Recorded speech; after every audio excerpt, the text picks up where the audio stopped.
Welcome to Simple and Clean, a Kingdom Hearts podcast. I'm Mayanna, Berrin. And I'm Mischa, Stanton. And today, we're doing a frolic, y'all. Oh my god. We really need...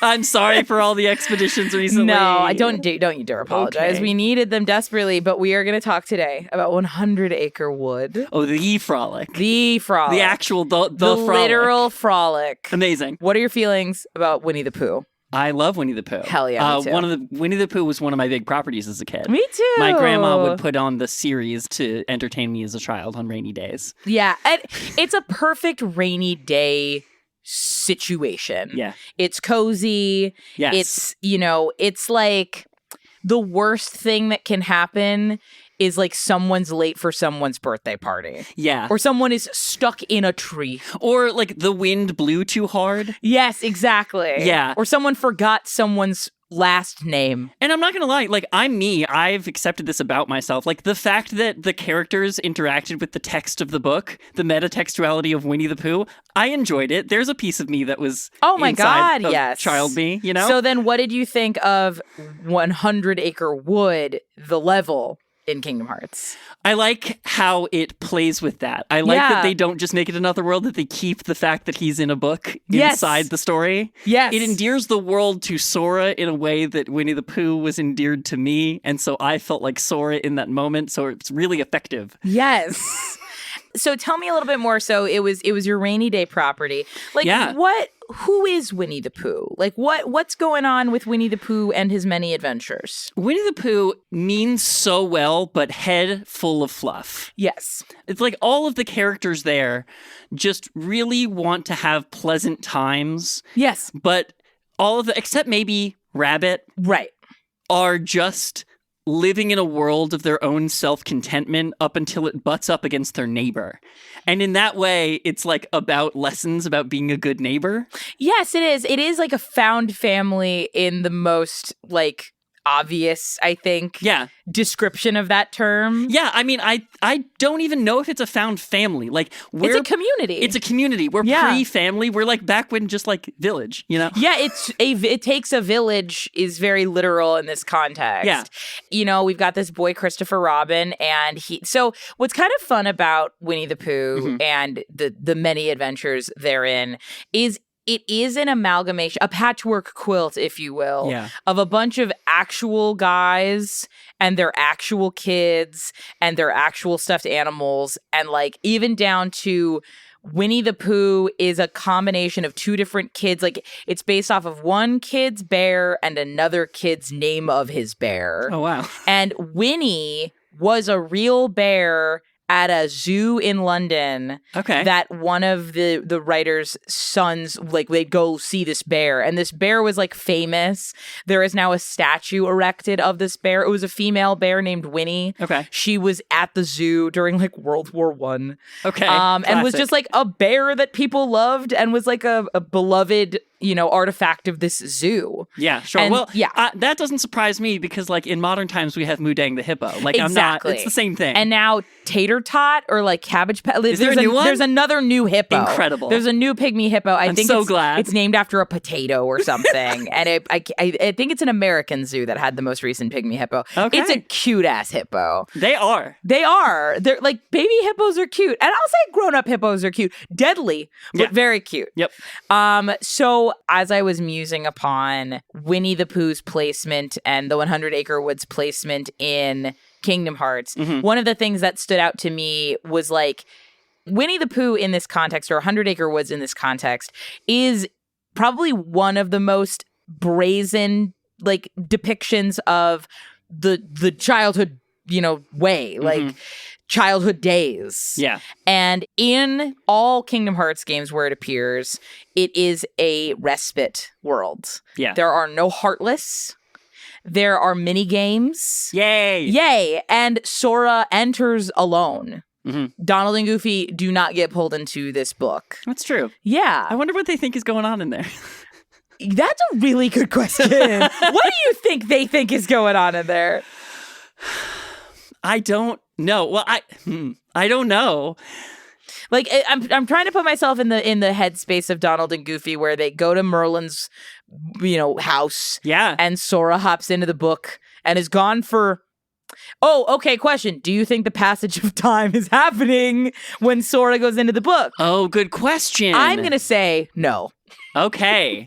So there's just like a brief flash of light, and then Sora's like, I made a new friend. Exactly. Okay. I think that's the best we can hope for. Yeah, I could see that. That definitely makes trying to make sense of the rest of it a lot easier, and we have more podcasts to make. No, exactly. But yeah, so it appears in all of the mainline Kingdom Hearts games. Kingdom Hearts Chain of Memories, Kingdom Hearts 2, Kingdom Hearts Birth by Sleep. Yeah. And Kingdom Hearts 3. Yeah. Because they had to discover the book at some point. They did, which I do.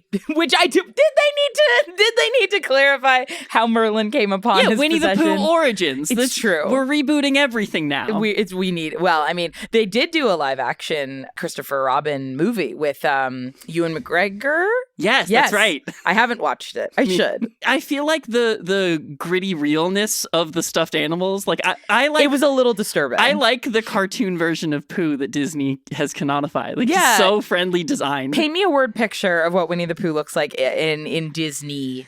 In Disney-ness. Soft, friendly, welcoming, like entirely non-threatening. Yes. His shirt is so small. Crop top queen. That like what's he gonna do? Beat you up on the playground?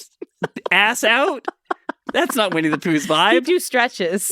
Yeah. He's doing calisthenics on the playground. Exactly. But yeah, so when Sora first comes upon the book in Kingdom Hearts 1, it is torn up, and you meet Pooh, and he can't find any of his friends. Because they tore him out of the book. And so as you journey through the other worlds, which again, on my most recent playthrough with David, we didn't find any pages. And I don't know how that happened. Yeah, that's wild. Because they just kind of happen to you. Yeah, they're in chests and stuff. They're in chests. Around. And there's one that you get from the Dalmatians. But like, to this day, I'm not really sure. I'll have to go back and be like, how did this happen? Because I remember we were late in the game and we came back to Merlin's workshop and I was like, oh, we haven't like dropped off any pages in a while. And then I went in there, I was like, we didn't find any? Weird. I know, it was really, really strange. But basically, it's like episodic in there. You hop in, you return to that world a lot by design, because it's like you find these pages and you drop them in. Each new page, you get more characters, you do some mini games, and then at the end of it, they're all reunited together, and Sora is like, okay, well, like, my job here is done, and this is a sealable world. This world has a keyhole. And then when you seal it, on the cover of the book, it's Sora with Pooh, Piglet, and Tigger, and so it's really, really cute. It's really cute. And then in Chain of Memories, similarly, it's a world you can visit in the castle. Yeah, well, that one, it plays into, right, because when you tear pages out of a book, that's removing memories from a thing. So thematically, the torn pages bookiness of it goes into the rearranging Sora's chain of memories in his heartness. Yeah. Now, possibly spicy question for you. Okay. Do you think, given the fact that 100 Acre Woods is a world within a world, do you think that it makes sense for 100 Acre Wood to be in Castle Oblivion? Yes, Sora has memories of that world, but like, yeah, well, I do. Okay, I think because we don't really know how the memory projection nature of Castle Oblivion, it's just Sora's memories, works, right? So like, he was in there. It's a full world to him. The world within worldiness doesn't really play in when it's a projection anyway. Like, you could project the grid in Castle Oblivion. Why not? Yes, absolutely. You know? Absolutely. So I think that's, I go back and forth on it. Yes, again, Sora has memories of 100 Acre Wood, but I feel, partially because it doesn't have like a planetary existence to me, I feel like it's kind of weird that it's there. That's just my personal opinion. What about Castle Oblivion says planets only to you? I'm genuinely curious. I think it's because in my mind, when I think of the cards, because like when you move from one floor to the next floor, it's like these worlds but it's like the planet world on a card. Oh, so you're seeing like the world map in your mind, and they're all orbs in sky. Got it. And this one's not. And they had to make one for Chain of Memories. Yeah. Because it's not normally like exactly. that. Got it. Oh, but also you wouldn't have had the context of it being a book because the first time you played it was Chain of Memories. Yeah, I don't know if I really clocked it as different at the time. Like post Kingdom Hearts 2, I understand what you're talking about. Yeah. Yeah, no, I guess I didn't really clock it at the time.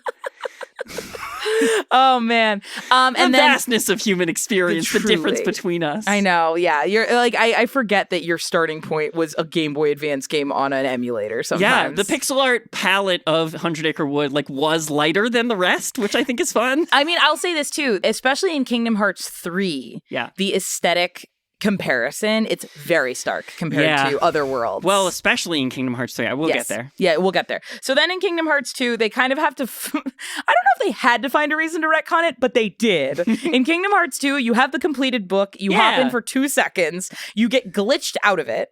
Yeah, because Heartless come in to steal the book. Yeah, you get the book back, but the book is wrecked. Yeah. Which is so funny because like they had it for about 0.2 seconds. We've had it back for 5 minutes. 5 minutes. I just cleaned this place up. Can you keep it clean for 5 minutes? Yeah. You defeat the soldiers. It drops the book. You go back in the book, and Pooh's memories of everybody are gone. And in that scant moment, those 2 soldier Heartless spread the torn pages across the universe. That's the other thing that makes me crazy is they are now strewn about the entire multiverse yet again. Yeah. Which is like... Because here's the thing. You go back to Radiant Garden multiple times. Yes. They could have just had all of the pages spread about Radiant Garden. Yeah. They could have just done that. And it's big, and there's big crevices that you'd only get into in like the second half of it. Yes. Yeah, you're right. Yeah, like the Gullwings could have had one. In fact, isn't one of the torn pages over there? But they all could have been. Yeah, but they're strewn about the multiverse yet again, and it doesn't make any sense. But you collect them once again, you return, you do more minigames. Yeah. In Kingdom Hearts 2, doing all of the Winnie the Pooh minigames is like central to the completing the Jiminy's Journal and the unlocking the secret episode getting of the it. Ultima, getting the Ultima and getting weapon, the Ultima weapon, you need stuff. to do all of the Winnie the Pooh. That's right. Yeah, you need to do all of it. So they do try to put it more in your path in a way that like you can't avoid, which I guess you could in Kingdom Hearts 1. You could. I think like the thing that I found particularly unsettling, having spent so little time in 100 Acre Wood when we were doing our playthrough, is in the last world, you go into little snippets of all of the worlds, and one of them is 100 Acre Wood, and it does feel really unsettling to have it there. Yeah. It's one of the ones that feels, again, like, one, because you've got a Keyblade and you're, like, bopping around and it's spooky. It doesn't feel right for 100 Acre Wood to be a part of that, but because it is a sealable world, it is a part of it. I guess so, yeah. It was unsettling to see it there, which I guess was kind of the point. That's like, don't touch her. You know, get your damn hands off her. Get my girl away from this shit. Yeah, she didn't deserve this. And then you go into Birth by Sleep, and it's a thing where they're like, how did Merlin come up into possession of this book? Right. And the book the book was found by Terra. Yeah. And he returns it to Merlin. Like, Merlin dropped it. Yeah. And then Terra returns it to him. Okay. And then Merlin's like, he says he's never seen the book before. Sure. And he leaves it in his house for Terra. And then later, Aqua and Ventus come to read it. And then the 3 of them can unlock powers via, like, the honeypot board. Oh, okay. Like another grid of abilities? Exactly. Yes, cool. Exactly. There's a lot of grids in Birth by Sleep. There's several different boards. And I know. The power sets in Birth by Sleep, I'm nervous to get to that point in my playthroughs because I'm just like, it feels so alien to me. We played other Final Fantasy games. Oh, 100%. Like, I know I'll be fine, but it's just one of those things where I'm like, the A-links and all that, I'm just like, this feels like over-engineered in ways that I don't appreciate. So between Birth by Sleep and Kingdom Hearts, Merlin holds on to the book for Terra and then like loses pages from it so that by the time we get to it in Kingdom Hearts 1, the pages being missing has already happened. He's holding on to it for Terra? Yes. Oh. Yeah. Terra was like, hold on to this for me? Yeah, well, he's like, he continues to hold on to the book for Terra because I think he assumes it's Terra's book because Terra returned it to Merlin. And Merlin has no recollection of owning it, which is also weird. Where does the book come from? Maybe that's what's in the black box this whole time. Whoa. It's not. A.A. Milne was in the black box the whole time. Please, just let me out. No, write more books, damn it. But I will say this, Merlin, wizard extraordinaire, bad at maintaining quality control of this book, because over the course of his possession, he loses possession of these pages and then brings the book to Sid for repairs. Yeah. And then that's when Sid gives it to Sora. I'm like, I did the best I could. Can you bring this back to Merlin? And it also makes me wonder how close Merlin and Yen Sid are versus how close they should be, because I feel like now this is also like some control stuff. I actually really like the idea behind control of like eldritch ordinary objects. Of weird Lovecraftian like cosmic horror stuff. If you were at a wizard convention with another wizard and that wizard was like, yeah, I actually found this book in my library and I don't know how it got there, I would call all of my wizard friends to immediately investigate that wizard shit. Yeah, I would agree with you on that. So I have to imagine that like Merlin and Yensid just don't talk, or else Yensid literally won't get up out of that chair for no reason. Yensid is like the Beyonce of wizards in Disney canon. Do you know what I mean? Like, Yensid is the wizard. Yeah. Merlin's always been a little bit of a, like, off the beaten path wizard. Right. Also, I don't think Yensid and Merlin went to the same wizard school. Do you know what I mean? Yeah. I feel like the school that Yensid went to, you have to be, like, grandfathered in to attend. Oh, he's like Skull and Bonesing it up in the Symphony of Sorcery. I think so. Okay. And I think Merlin went to like a wacky, like we don't have classrooms type wizard school. Do you know what I mean? Montessori Wizard Yeah, Academy. exactly. Yeah. Like, we want all of our wizards to choose their specifications. We encourage them to pick up wands and get in there. Yeah, just get in there, queen. But yes, and so the last place we see 100 Acre Wood is Kingdom Hearts 3. Wow. That's it. That's all the times that it appears. I know. And honestly, the fact that it even made it in that many, for the fact that you like don't do anything there. It is. So there. I'm gonna resolve Kingdom Hearts 3, and then I have questions for you. Great. So yeah, in Kingdom Hearts 3, especially because, again, we're in the Unreal Engine, things have never looked more crisp. The way that they've visually distinguished 100 Acre Wood World is everything's got like a pastelified color scheme. Yes. Even more so than previous installments. And everybody's got like a black outline. Like, everybody's got like a very cartoonish, paper-ish outline. Yeah, it's like very paper and ink coded. It's like Okami coded. And we added Lumpy, the Heffalump, who is a classic character that we all know from our childhood. All know. I will say this: I was someone who saw pretty much every Winnie the Pooh theatrical release in theaters when they came out. Mm-hmm. So like, I saw the Piglet movie, I saw the Tigger movie, and then there's the Heffalump movie. Yeah, I think that's like, I fell off right before that one. Yeah, I think I did see that one. And it adds interesting implications to the Winnie the Pooh canon, but it's like Heffalumps and Woozles are this nightmare creature. Okay. It's like the pink elephants in Dumbo. Yeah. You know, they're like surreal and strange. And so there's a Heffalump that is there and is Rue's friend now.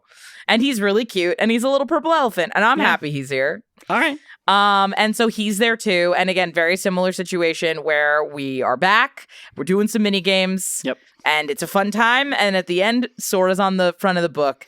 I do remember, as I was playing Kingdom Hearts 3, feeling like Sora getting to be back here. Haley Joel Osment is doing a lot in his performance with it. It feels really sincere. Like, there's a real reverence that Haley Joel Osment brings to Sora's moments in 100 Acre Wood and Kingdom Hearts 3. Yeah, he takes the reprieve from violence very seriously in his performance. Yeah. And in Kingdom Hearts 3, where we're like all engines forward, and like even the worlds that we're fixing in Kingdom Hearts 3 are like particularly violent and kind of fucked up. You know, like the part in the swamp in Tangled World is pretty violent. The wolf in Frozen is scary. Yeah, the part where the facility's on fire in Monsters Inc. World, like there's some violence going on. There's a lot of scope. And to the point where like we're doing a lot in Kingdom Hearts 3, so the fact that they took the time aside to even go back to that world, I feel like we could have left it behind and none of us would have really questioned it. Yeah. But it's also very short in Kingdom Hearts 3. It is very short. You go there like what, like twice? I think it's like 2 or 3 times. I'm gonna double check, but it is starkly in the other smaller. worlds. It's like in the other games, it's like 6 times. I mean, not Chain of Memories, but like in the other big titles, it's like 6 times at least. Yeah, and it's much more parsed down. As well. It is all kind of contained within Rabbit's Garden and like Pooh's house. Yeah, that's about it. So that's 100 Acre Wood, and I guess, in general, because they're all quite varied, what is your favorite appearance of 100 Acre Wood? Because in terms of the mini games, in terms of what you're doing there, they're all quite different. Yeah, I love the cutscenes in Kingdom Hearts 1. Yeah. I think the framing of like, I've lost all my friends, so we're going to go find the pages among the worlds where they've scattered is great. Mm-hmm. In the second game, it feels a little more contrived, but I find the mini games really fun. I think the mini games are much better. I find Sora's design really jarring in Kingdom Hearts 2. Yeah, he looks like he's too old to be there. Too spiky. It's like seeing a 14-year-old try to go to the McDonald's play place. Like, yes. You've aged out, bud. And it's weird seeing his health bar. Like, there's just certain things about going back there in Kingdom Hearts 2 that, like, on the Are You Win and Son playthrough, I find, like, again, really jarring. Yeah. That's interesting. Yeah, seeing him like wield keyblades during the one mini game on the blustery day where you're hitting the honey pots while you're flying in the air. I love that mini game. It's very fun. Yeah. But yeah, seeing him wielding like weapon. Orin's guardian soul during that is weird. I feel like Kingdom Hearts 3, and it might be because they did a little bit more to aesthetically blend everybody together. I feel like it is more harmonious design in Kingdom Hearts 3, weirdly. Yeah, they did some like artistic, like they're doing some kind of filter. Yeah, they make his color scheme, they soften him, and it feels a little bit more harmonious. Yeah.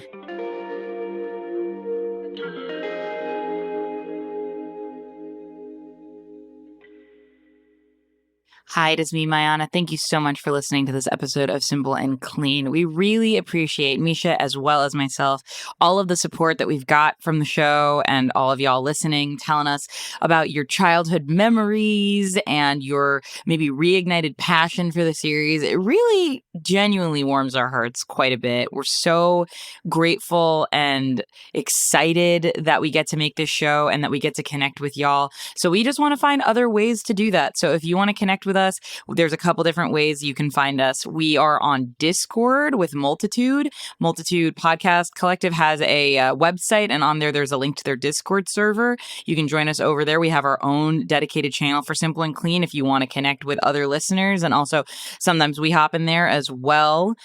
You can find us on Instagram. We post lots of fun reels courtesy of Mischa, and we're getting a nice contingent of folks who are finding us on there and sending us lovely messages. We call them messages in a bottle. Sometimes we read them on air as well. So there's a chance that if you send us a lovely message that we'll be able to share it with the rest of the listeners, which is always so fun.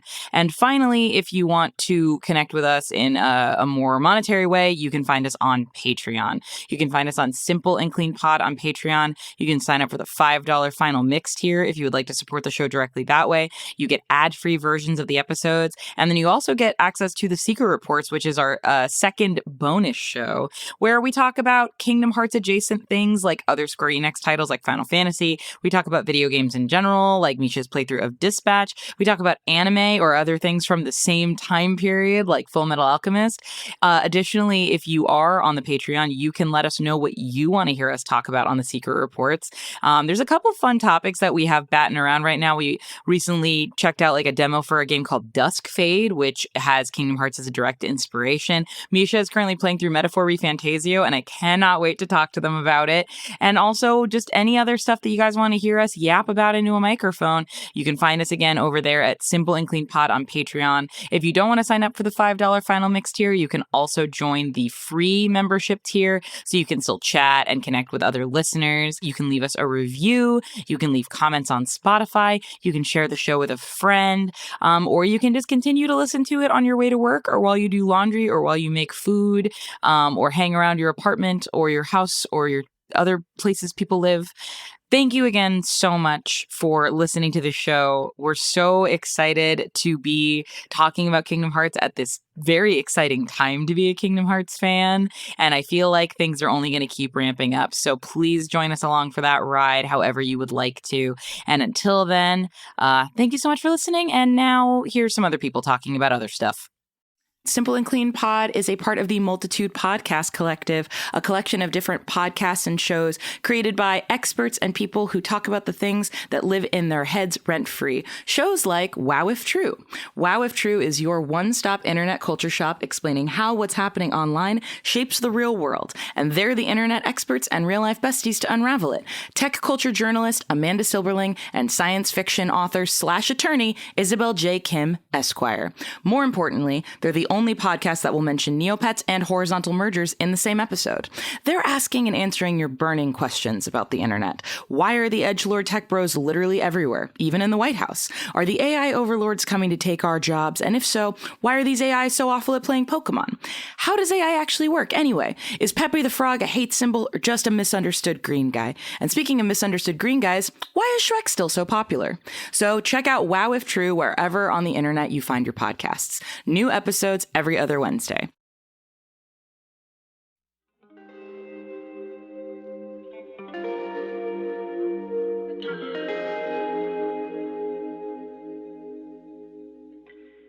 Now, my follow-up question, why are there no Heartless, or why is there no combat in 100 Acre? Why do you feel? I don't have an answer to this question. I just want to know your thoughts.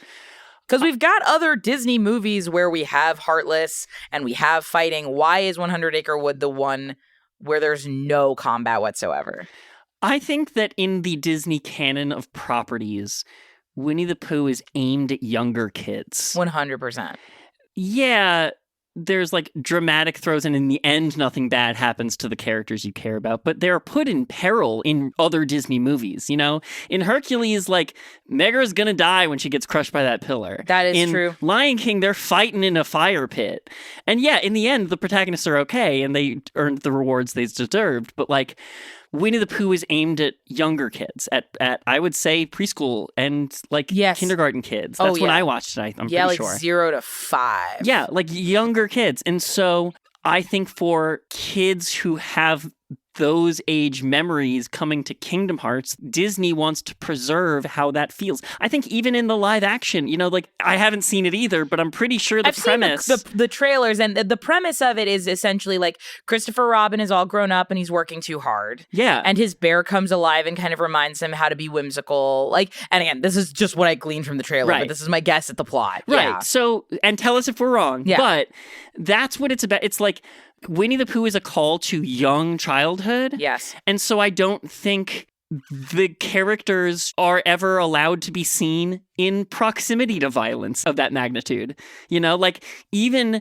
Heartless that are twitchy and look a little cartoony coming for Rue is too much. It's too dark. Yeah. I wrote this down because like as I was doing some reading and whatever, I was like, these were likely the stories Walt Disney and his artists would have themselves been nostalgic for. The ones that ushered them from childhood into adulthood. And then they did the same for us, and we're doing the same again. Yeah. And I think a lot of Disney's early movies, and even still, but more so the older movies, they're not just adaptations of pre-existing intellectual property. They're adaptations of properties that were the childhood fairy tales they grew up listening to when they were at formative ages. Mm-hmm. And so I think like with Winnie the Pooh, it makes a lot of sense. Exactly what you're saying. Like there's something sacred about that. Yeah. In a way that like even things like Peter Pan or Beauty and the Beast or like all these other things, like there's something essential and more significant. Yeah, I think all of the other properties and Kingdom Hearts itself we've talked about are like coming of age. Yes. That you grow and change. And like the 100 Acre Wood is not a place where people are growing and changing. No, it's the place that you always have. I would say it's the place that like forms you in the first place, in the formative years. And then you change after you've left. It's the tree that you are an apple on. Yeah. And then one day the apple will fall from it. Yeah. Yeah, but it's like, it's old and big. The 100-acre woods is based off of the 500-acre wood in Ashdown Forest in East Sussex. Ooh, cool. Situated 30 miles south of London, where the Londoner Milner's country home was located. Oh, yeah. So it's like your summer home. It's the place where you can go and time sort of stops. Yeah. I mean, it's definitely the archetype for, like, do you watch Craig of the Creek? I do. Yeah. Like, the Creek. Yes. Like, that's like, what if everyone was in the same 100-acre wood? Absolutely. You know? I always took that to be kind of the premise there. Absolutely. And so I guess now as an adult, when you think about, like, Christopher Robin, for example, who is not present here. No. Why do you Sora takes on the role? Why do you think Sora that is the young boy in this story. Exactly. And to have another young boy doesn't really, we don't need him. We don't need him, but like we see it in Peter Pan. But Peter Pan's not like the hero role. Again, we talked he's like the trickster and Wendy's the hero role. I'm not gonna lie.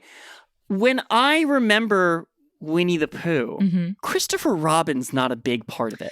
He's not really. Like, it's funny, he is the moral adult in air quotes. Yeah. Like, he's the one who's like, don't do that, Pooh bag. He's the one telling Pooh what his parents have told him. Yes, exactly. He's passing down the knowledge. Right. And so he is the, like, moral center. He's also someone who disappears for long stints of time. Right. And comes back when the chaos has subsided.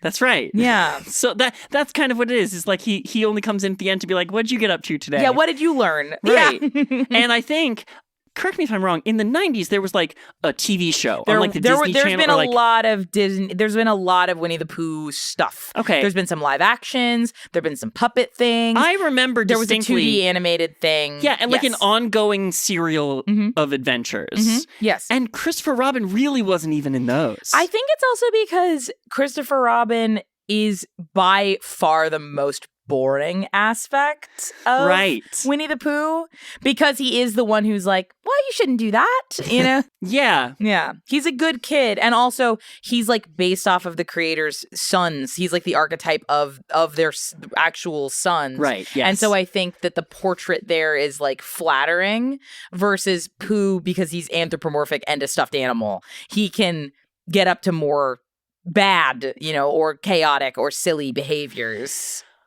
Yeah, that makes sense. I would counter with, isn't that kind of what Alice is in Alice's Adventures in Wonderland? She's also based on a real girl and also kind of like a moral center of things. Yes, but I will say this. I think Alice doesn't cause the problems in Wonderland.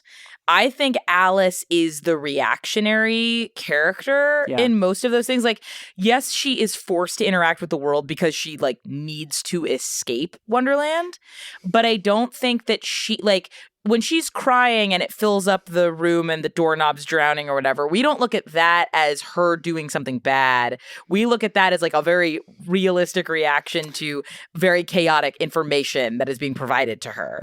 No, yeah, for sure. Yeah. What I mean is that, like, in a way that these two children's stories are about adventures in fanciful worlds with children protagonists in them based on children the creators knew in real life. Yes. That, like, Alice persisted in future iterations as the central character that we focus on. And Winnie the Pooh is the star. And Winnie the Pooh is the star of is a supporting character. Well, the other thing I'll say, too, is the 100-acre wood feels like a place you can voluntarily visit. Yeah. It's nicer in that way. I think it's I think that's a huge component of it. Yeah. I also think, like, Pooh is a morally good Garfield. No, there's other things about him, but he's a himbo. He's no thoughts, head empty, good guy. Good guy, love honey, hang with best friends. It reminds me of, in the story of Passover that we tell every year, of the simple child. Yes. There's 4 children that ask questions of their parents on, like, why do we do Passover? And Winnie the Pooh is the simple child that just says, what is this? And you go, this is Passover. Damn. An absolute read. What is that? Oh, that's a beehive. Honey comes from there, right? Yeah, and bees. Honey's in there. We got it. All right, Pooh, you go learn some stuff. Sidebar there, too. I thought the honey in Winnie the Pooh looked so delicious. Yeah, it's like freaking nectar. It's nectar, but I will say this. For some reason as a child, when I looked at the honey in Winnie the Pooh, I thought it was going to taste like nacho cheese. Sure. And so when I tried honey and it was so sweet, I was like, how the fuck are you supposed to eat metric fuck tons of this? Why would you put honey on nachos? That doesn't even taste good. That doesn't make any sense. I just did a spoonful of it one time and I was like, this is so sweet. I don't know how anybody could eat all of this the way that Pooh is like, oh yeah, baby, let's get in there. So I guess, does 100 Acre Wood make sense to exist in Kingdom Hearts? Does it feel welcome in the space in the same way the other worlds do? It always feels apart from the other worlds. It does. In Kingdom Hearts 1, I think it's a great look because that's a place, again, where they're trying to show you a lot of variety. They don't know if they're going to get a second one, right? They're throwing as much as they can in there. Right, and they decided, in their infinite wisdom, Disney and Square Enix made the decision that Bambi was a summon and Winnie the Pooh was not. You know what I mean? And that there was the line. Mm-hmm. So I do enjoy that this is another variety of things. As we continue through the series, it feels more and more like an outlier. I would say Kingdom Hearts 2 has several outliers. It and Atlantica feel of a kind because of the way that they are outliers. I found some tea out about Atlantica. Oh yeah? Yeah, in my new social media that is engineered to give me Kingdom Hearts information. We did it. I'll bring this up again when we do get to the Atlantica And I don't know about you. I feel like we've been saving that one. I have been. I have been. And I feel it creeping up on me. We're almost there. I feel it coming. But the thing, and again, I will relay this again when we get to that episode. Apparently, again, according to these lovely folks on Instagram who are telling me all about Kingdom Hearts development, which I adore, they were gonna make it a full world. There are assets for damage to Sora's health bar.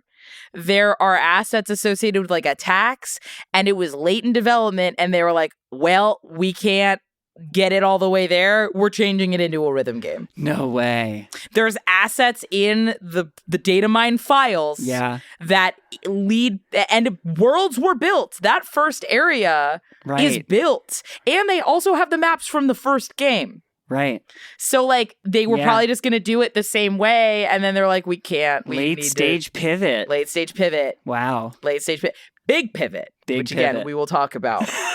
It's coming. So yeah, but in that way, it also feels aside. And I do group those two together when I think about Kingdom Hearts 2. They do feel like cul-de-sacs. Yeah, that's a good way to talk about them. They are. Yeah. And then in Kingdom Hearts 3, it really feels like, what are we even doing here? Which a lot of the Disney does in Kingdom Hearts 3. I know. And so that only makes it feel worse when we get to 100 Acre Wood. And I don't want to feel that way about 100 Acre Wood, a level I like. And I remember when I played Kingdom Hearts 3 the first time, I really did enjoy having it be there. I felt like it made sense that it was there. I felt like it was a nice way to rest it. Yeah. Especially for Sora. You know what it was? I think it's actually the fact that we don't come back as much that I was like, what are we doing here? Or why we even tried to do this if it's going to be very small in comparison to everything. Yeah. And I think that there's a reason to have levels with no combat in I would Kingdom agree Hearts, with you. But did it always have to be 100 Acre Wood, or could we have done other properties in that slot? Yeah, I agree, because I think one of the things I really enjoyed in Kingdom Hearts 1 was after you lock the Traverse Town keyhole, it feels like encounters lessen, or at the very least, the places you need to go are places where you can essentially avoid encounters entirely because you can just warp to where you want to go. And it feels like a hub world, because it is. Yeah. And then as the games progress, I guess Hollow Bastion / Radiant Garden is your hub world in Kingdom Hearts 2. But because so many big plot beats happen there, I never feel like it's a place I can really relax. And so 100 Acre Wood feels like that place in all the games. It feels like the place where in Kingdom Hearts 1, my safe space world was the clock tower at the end of Neverland. Until there's a secret boss that shows up there sometimes. And sometimes you show up and you can just fly around and just have a minute. And then sometimes you show up and the most dangerous creature you've ever encountered, more so in some ways than even Ansem, is there. And it's a hard fight and you can't enjoy being in that world anymore. It would be nice if 100 Acre Wood had that same effect on other worlds. Like, it'd be nice to go back to worlds you've completed and just enjoy them. Yeah. And not be worried that Kurt Zisa is going to show up when you want to bop around the Cave of Wonders a little bit. Kurt Zisa was that asshole in my speech class in college that wouldn't shut the fuck up. Oh my God. You're like, not this fucker Oh my again. God, Kurt, shut the fuck up, please. What was he always talking about? What was his purpose? Oh my God, he was always going off about like why High is going to be the next new sport. Oh my God. I went to a really artsy school full of kids that didn't understand sports, but he was in finance. Oh God. Fucking Kurt, I swear. You know what's funny too is I recently I'm on my Mad Men rewatch. Yeah. And there's a whole highlight subplot. Oh my God, there is! There literally is! Where it's like, it's going to be big and we're going to invest in it. Oh my God, yeah. But yeah, I think that like, it's nice, the idea of a world that is a fun, lighthearted place. Yeah. But I don't know if by the time we get to, again, I'm glad it's there. I think we could have more than one. I agree with you. I think Bambi could have been a 100 Acre Wood type world. Oh. I think there could have been, I mean, I know we're Kingdom Hearts and we don't really touch any TV properties whatsoever, but like a translation of, I don't know, like Mickey Mouse's Clubhouse could be there and could be a downtime world. I feel like that could 100% have You know? been in Traverse Town or in like a Radiant Garden. Like the fluffier properties where you don't want to hit them with, like, I'm sure there's others I'm not thinking of because Disney has like 100 freaking films. There's so many things. Like in Kingdom Hearts 2, we didn't get the Dalmatians. Could we have seen 100 Acre Wood or like a Dalmatians world where we just do minigames with the puppies? Yes. And the fact that like when you go into that room, no one's getting in there. Right. Like it's just the Dalmatians being safe in their house. That's what I mean. I will say this, and I mean, it's partially the way that the worlds just continue to get designed with a combat forward design philosophy as we get into the later games. There's less nooks and crannies in any of the worlds for like moments of respite. Yeah. And this is another thing actually I was thinking about. So I've written a show called Star Tripper that I make with a couple of my friends that you know. Yes. And that's a fictional show. We do seasons, and every season we do like a high stakes adventure at like episode like 9 or 10 of the season out of like a 12 episode season. And then we make room for what we call the cool down slot. Yeah, the beach episode. The beach episode, yes, where you do some things mid-season because you want the season to have momentum, but you need to have the stakes be really high for the finale when dire stuff is happening. So you need a slot in there that ramps the stakes back down so you have room to ramp them back up again. You need like dynamics in stakes. 100%. And that's what 100 Acre Wood provides in Kingdom Hearts, but it doesn't have to be the only world that provides that. No, and I think that like, especially given the fact that Donald and Goofy are excluded from 100 Acre Wood, it's interesting that the world where we get to calm down is a world where Sora can't really meaningfully engage with his two most important companions. Yes, that's true. We never really get Donald and Goofy in the downtime, fun times. No, and like there's fun cutscenes in 3 where they're chilling on the gummy ship. But like, it's interesting that over the course of the series, like the characters that Sora ends up having weirdly nice, heartfelt, reflective scenes and moments with are the Winnie the Pooh characters. Characters who on some level are completely unaware of the massive conflict Sora finds himself in. Maybe that's why he does it. It's the summer home. Yeah. It's visiting your parents. Yeah. It's the place where you don't have to talk about these big lofty things. Yeah, Sora can just make a difference for like these 6 people. And it'll revert, but on many levels, it'll at least stay on again, the worst thing that can happen is someone gets blown away in the wind. Right. And you can go get them back. Yeah. You know, you have to go slide down a chute to get some honey. Yeah. You need to pop some balloons to get higher than Tigger because it's a friendly competition. Because that's what it is. Because today it's a fun little thing. Yeah. if you could add, or like if you ran the zoo, like what would you do with the 100-acre wood? I think I would. There's like a couple of overarching plots that you could do with 100-acre, kind of like there is with Atlantica and Kingdom Hearts 2. Yes. You know, like Atlantica and Kingdom Hearts 2, you are retelling the plot of the entire Little Mermaid movie. Right. I think, like, I always remember, maybe this is just because I watched this episode over and over again, or maybe this was more of the plot and everyone knows it this way, but I feel like Winnie the Pooh and their friends were always, like, afraid of jaguars. There were like always little critters that they were like afraid of. Yeah. And it always sounded like a kid trying to pronounce a real animal. Yes.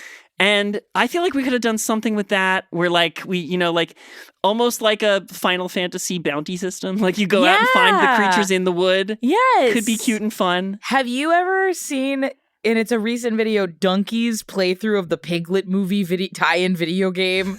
No. It's spooky. Okay. It's a scary video game. I can imagine like a Piglet's Mansion. Yeah, you know what I mean? Basically that's what it was. Other things I could imagine for 100-acre wood, like platforming among the text. Yes. There's a level that does that in Psychonauts 2. Yes. That I really like. I could have seen as a Winnie the Pooh level in a Kingdom Hearts game. Absolutely. Yeah. Would you put like your rhythm section in? Are there songs in Winnie the Pooh? Sometimes like na, na, na, na, is that good for it's a little the wonderful thing about Tigger's. Oh, that could be fun. That's a pretty good one. Bouncing around the little notes. And there's a couple actually. The rain came down. That's another good one. Okay. There's enough, especially in that first movie. Yeah. There's enough there. And like what was fun about that too is like there was some like they would play around with how the water like messed with the text of the book. Mm-hmm. There was a lot of interplay between the book and the world in the movie. Yes. And they kind of do it with the fact that Sora hops onto the book itself and then hops into certain areas of it. But like it does feel very divorced from each other. Mm-hmm. Yeah, merging them together would be cool. Yeah, because it is like play with the fact that it's a book. Because there's like the grid is the grid. You know, you can't really fuck with the grid. It's a digital frontier. Yeah, I think that like playing around with, again, Tigger is your jump boy. Yeah. Like playing with some jump moments would be really fun and good. Playing around with the like entertaining the idea that like maybe combat isn't entirely off the table. Sure. Having some Heffalump and Woozle style surreal imagery. Like you could also, because it's like Pooh dreams into the weird Heffalump and Woozle stuff, like messing around with the idea of they're stealing the honey and you got to get it back. And like, there could be like a day-night cycle even maybe where like when Pooh sleeps, that's when the Heffalump Woozle creatures kind of come out. Yeah. He could mistake them for Heffalump and Woozle, and Sora can be like, those are the Heartless. Like, there could have been something with that, but then you lose the fact that it's a respite world. Yeah. Yeah. I think they covered as much as they can without playing into real life hazards, because there are sometimes like Owl's house gets like absolutely wrecked by that windy day. Yeah, and like that's the thing, you can go into individual adventures, but then you're like referencing specific episodes of a TV show or like chapters in those movies, because the movies are also episodic in nature. And the other option which Kingdom Hearts goes to is like just writing other generic adventures for him, you know? That, and the thing that we've noticed with a lot of these is like they don't acknowledge sequel movies, even if they have theatrical releases, and they pretty much only retell / do Lion King 1.5 style in between stories of the mainline plot of the movie. And Winnie the Pooh has vignettes, but it doesn't really have a plot. It's like the many adventures. Yeah. That's what it is. Yep. And so I think they do cover quite a bit of ground with it. Yeah. I don't know what I would have wanted out of it in Kingdom Hearts 3 more than what we got. I do think having just more content would have made sense. I'm not gonna lie, like I actually felt the minigame in Kingdom Hearts 3 was very small. Yes. Like in Kingdom Hearts 2, there's like fully rendered environments and you're sliding around like doing stuff and flying through the air. In Kingdom Hearts 3, it's like isn't it like a match 3 game? Yeah. Like it's nothing. It's pretty low bar. Something. I'll say this too, because I think like there's other areas that the one that I'm thinking the most prominently is like the Ratatouille minigame in Kingdom Hearts 3. Yeah, which like, could have been a match 3 game. Yeah, I agree. Like they fully rendered that and they didn't need to. Right. It was weird. Yeah, I wonder, because Kingdom Hearts 3 would probably have been in a similar development timeline. Well, it came out before Final Fantasy VII Remake, but I wonder, they must have been in development around the same time. It was in development at the same time as Versus 13, which became 15. Yeah, that would do it. Famously, the two things got muddied, and that's kind of what's going on with like Yuzora. Yeah, that would do it. That would do it. Yeah. So I think like I'm glad it's there so that we can put it to bed in Kingdom Hearts 3. I'd be surprised if it returns in Kingdom Hearts 4. I would be absolutely shocked, especially considering how many other properties Disney owns now that they have to get through. Like, anything's on the table. Like, anything in the empire they've amassed could be that cooldown slot. If we even have one, Kingdom Hearts 4 is feeling very serious. Kingdom Hearts 4 strikes me as, one where the plot has never been more high octane. Yeah. Which is ironic given how fucking crazy the plot in Kingdom Hearts 3 is. But I feel like with what they're laying out, and we've recorded this chronologically after we've talked about the Kingdom Hearts 4 trailer breakdown. The episode with the trailer breakdown came out today. Yeah, exactly. So it's like, it's on the mind. Yeah, I will say this, based off of merchandising and how popular Winnie the Pooh is in Japan and in the parks in Japan, I could see a world where it shows up in some way. Maybe we do get Pooh as a summon or as like some symbology somewhere. Yeah, Tigger as a summon would be fun. Tigger as a bouncing summon around the field. Would be, honestly, like getting some extra leap, especially given how much Sora needs to cover ground in Kingdom Hearts 4. That's true. That might actually be a fun sort of place to put something like that. Yeah, I don't know. It doesn't feel likely for the future. I don't think so. I also think that like Disney as a media empire has kind of moved on from Winnie the Pooh a little bit. Yeah, I would say so. I will say this. It does have really strong park presence. The Winnie the Pooh dark ride is a beloved dark ride. Yeah. It'll have a smaller kind of footprint in the parks, but like there's usually like a Winnie the Pooh themed gift shop. There's usually Winnie the Pooh themed like snacks and stuff. Yeah. There's a lot of cute merch. It's like a really cute, nice property that I think has good evergreen recognizability for like really, really young kids up to like really nostalgic adults. Yeah. But I also think that it can't really expand. I don't see them making new Winnie the Pooh movies. Right. I don't see them even making new Winnie the Pooh TV show, which is interesting because like they made a new Alice in Wonderland show. They made this Alice in Wonderland Disney Junior show where it's the great grandkids of the Alice in Wonderland characters and they own a bakery. And Cute. It's a multicultural bakery. Adorable. So they're making like multicultural baked goods and like learning about other cultures through food. And it's God. CG and it's really cute. That's really cute. They also did an Ariel Jr. Disney adaptation recently. It's CG. It's young Ariel, but she looks like the Ariel from the live action remake movies. So then why aren't they bringing Winnie the Pooh back again? I wonder if it's because they can't raise the stakes in like really intense ways. I will say this though. There's a clip that I saw from a recent Winnie the Pooh movie and they were like, they put it with anime music underneath it. And it's like an avalanche and there's winds and the Winnie the Pooh characters like link around like a branch of a tree to like brave this avalanche. And it was like a very cool action sequence and it was really well animated. Yeah. But I think that for the most part that you can't really have a villain. Mm-hmm. And not to say, because like recent Disney movies, Lindsay Ellis has talked about this, they have this like villain problem where it's like we're afraid to have like a categorically evil character, which I think is good, as we've discussed. Yeah. But I think it's like you can't really raise the stakes. You can't really have the forces of evil, you know? And I also think that maybe kids are not necessarily, I don't think Pooh is relatable. Like, if anything, I think Pooh is now more relatable to adults than he is to children. Yeah. Like, people are like, I relate to that. I want to stretch, eat some food, go back to sleep. Yeah. We have cozy cinema, but I would say cozy cinema is intentionally targeted at the exhausted. Yeah. And children are not exhausted. Children are exuberant. Children have boundless energy. Children are like Tigger. Yeah. But Tigger's not the protagonist. And I think that like following a sleepy, like again, it's like the Garfield problem. It's like, it's hard to center a narrative around a character who, for the most part, is allergic to narratives. Yeah, it's pretty content just vibing. Yeah. Yeah. And it feels weird as a narrative force to throw that character into danger, into struggle, into conflict. Yeah. You want to leave him alone. Yeah. A little bit. Yeah, so maybe we should. Yeah. That's the thing. Like, I don't see a lot of future for it in Kingdom Hearts, but I will be sad to see it go. Yeah, I think we've done all we can do. Right, but it's not an unwelcome presence. No. I'm happy when I do see it, and my mourning for it is that, like, we did it. We finished it. We did it. It's done. We did it. It's done. And it's kind of interesting because there are other Disney worlds that we lose halfway through, like Nightmare Before Christmas or like things like that, where we don't really get to mourn them.